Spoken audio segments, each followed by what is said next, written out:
Yes, everyone, welcome to Transfer Talk. My name is Stephen Howson. We're going to cover a quick roundup of what is going on today in the world of Manchester United and transfers and what's going on. I've just had Simon Stone from the BBC down in here for a podcast. That'll be coming out tomorrow morning, so make sure to hit that subscribe button. We're probably only a couple of days away from that magic 100,000, and I still want your suggestions for what we're going to do once we hit the 100,000. So get those suggestions in, and we'll take a look at those. First one I'm going to talk about today then is Rabiot. So I like the footballer. I'm not sure about the man. I don't like the way he's engineered this move. I mean, I can sort of understand wanting to leave somewhere, and when you say you want to leave somewhere, they no longer want to play you. I understand you're seeing your ass at that completely, but there seems to be something else with him. Just something else that I can't quite put my finger on, that I think he might be a bad move for us. I think it's quite likely. Now, the news that we've got talking about him is that his entourage are currently meeting United and Everton. There's talks of around a contract around about 175 grand a week. He definitely adds a little bit of experience and a little bit of bite and a little bit of quality to that midfield area. But, like I said, I've got issues and question marks over the personality. The problem is United definitely need reinforcements in that central midfield area. And if we don't get reinforcements in that central midfield area, we're going to be in big, big trouble. So it's one that makes a lot of sense for us to get. I'm just reserving judgment on it just a little bit. He was at City at 14, which that could go either way, couldn't it? And supposedly as a Liverpool fan, which I've seen loads of people kicking off with, but Solskjaer himself was a Liverpool fan growing up.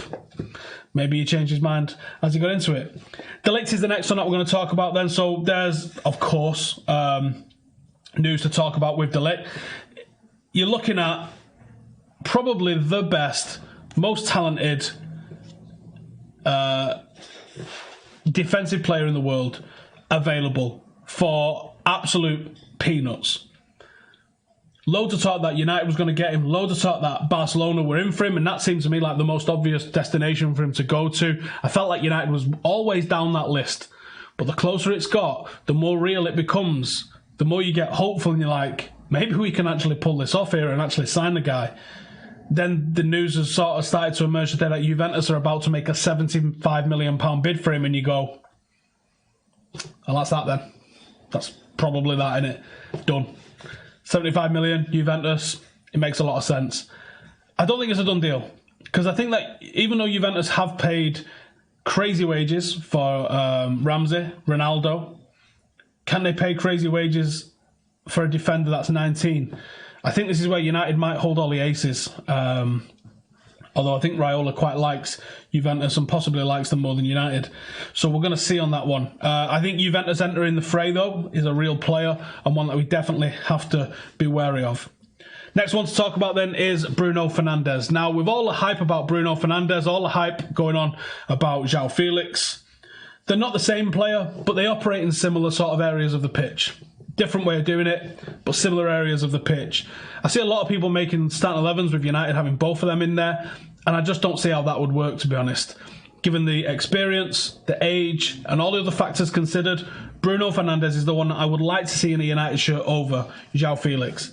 Now, I'm very aware that he's very likely to be going to Manchester City, and if they get him, they're getting a fantastic player. Again, I don't see United as favourites in this one. Apparently they now are favourites, that's according to the Portuguese media. But I think the Portuguese media just likes United more than most clubs, to be honest. So I'm not buying that one. If you can bring that in, though, the amount of shots the guy has and the amount of key passes he creates, he is just an absolute creator. Someone that will sit at the top of midfield. He's not really your box-to-box. He's nothing like an Ander Herrera sort of player. He's very much a number 10, someone who sits off that main strike force that I could see working in Ole Gunnar Solskjaer's system. Again, I don't see United's favourites in this one. I'd love to see it come over the line. Top player, definitely improves us. Don't expect it to happen. Would love it. Again, Portuguese, another Portuguese name, another Portuguese source. According to Ebola, Ruben Dias is now linked and is part of a 3-man shortlist, they're saying, of Toby Alderweireld, you know my feelings on, Ligt, who you obviously know my feelings on, and now Ruben Dias is the third centre-half in there. Young centre-half, fits United's profile of what they're trying to sign. Probably back up to if we don't get Ligt. I think that's a really interesting one. Definitely fits the mold a little bit more. Don't think he's anywhere near the level or leadership qualities that De Ligt possesses. And I honestly don't think that we necessarily need to be looking in and around young centre-half territory if it's not going to be De Ligt. De Ligt's a very special player, very different in terms of everything that he offers as a player of that sort of level. And I think if you don't get him, I'd like us to just see Tuanzebe be given the opportunity to show what he could do, to be honest with you. I think he's that good. Elsewhere, there's James Maddison has been linked, Mainon has been linked. There's also the kid from Monaco that's being linked, and as well as the young lad from Ajax, which looks like it got completed over the weekend. I'm going to save those for Wednesday when we do another transfer talk, so I can get a little bit of research done on them, because I don't just like to go live and talk utter bollocks. In terms of the outs, there's nothing majorly new, apart from the Metro decided that they think United should look to replace Paul Pogba with Paul Pogba. That was in the Metro. And I know the bad, but that's about as bad as it got for the Metro, didn't it? So that is a short little update for today. I don't expect much more movement until the Nations League is out of the way. That's going to be concluded by weekend, and then I think it might be open season just before everyone starts going away, so they know where they're going to be coming back to. I still think United are very in the mix for our Aaron Wan-Bissaka. I still think we're very in the mix for De Ligt. People are saying that there's a decision's already been made. I think we're in the mix. Whether or not he comes to Manchester United, I think our interest is genuine, and I think our desire is genuine, and I think we are in the fight to get him. It could go either way. It's obviously up to the player. He said nice things about England. He also mentioned that it's not just England and Spain, there's other places, which definitely leaves the door open for somewhere like Italy and Juventus to come in for it.